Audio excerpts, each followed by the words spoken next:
ஒரு வெளிநாட்டுக்கு நீங்கள் வந்து ஒரு விசாக்கு அப்ளை பண்ணுறீங்க. இந்த ஏரியாவில் நிறைய பேர் நர்சிங்லலாம் ரொம்ப இன்ட்ரெஸ்ட் காட்டுவாங்க, எனக்கு தெரியும்.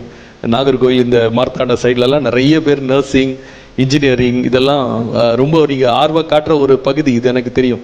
அப்போது நீங்கள் உதாரணமாக நீங்கள் ஒரு நர்ஸாக நீங்கள் வந்து அப்ளை பண்ணணும்னு நினைக்கிறீங்க.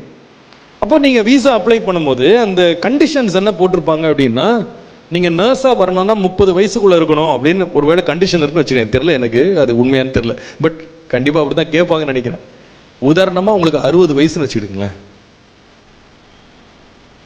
உங்கள் டேட் ஆஃப் பர்த் போட்டு நீங்கள் அப்ளை பண்ணால் அதில் இருக்க எல்லா அப்ளிகேஷனும் கரெக்டாக இருக்குது. பேர் கரெக்டாக இருக்குது, உங்களுடைய படிப்பு கரெக்டாக இருக்குது, எக்ஸ்பீரியன்ஸ் இருக்குது, உங்களுக்கு அறிவு இருக்குது, ஞானம் இருக்குது, அனுபவம் இருக்குது, எல்லாம் இருக்குது.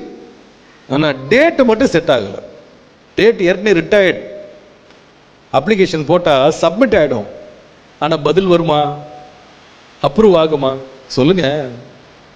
உங்கள் ஊரில் ஆகுமோ? ஆகாது இல்லையா? ஆகாது. அப்போ நம்ம வந்து யாருக்கு அப்ளை பண்றோமோ அவங்க வந்து நம்முடைய அப்ளிகேஷனை ப்ராசஸ் பண்ற அவர்களுடைய எதிர்பார்ப்புக்கு ஏற்றபடி இருந்தா அப்ளிகேஷன் என்ன ஆயிடும்? ப்ராசஸ் ஆயிடும். ஆண்டவரும் சொல்றாரு, நீ ஜெபம் பண்ணுப்பா.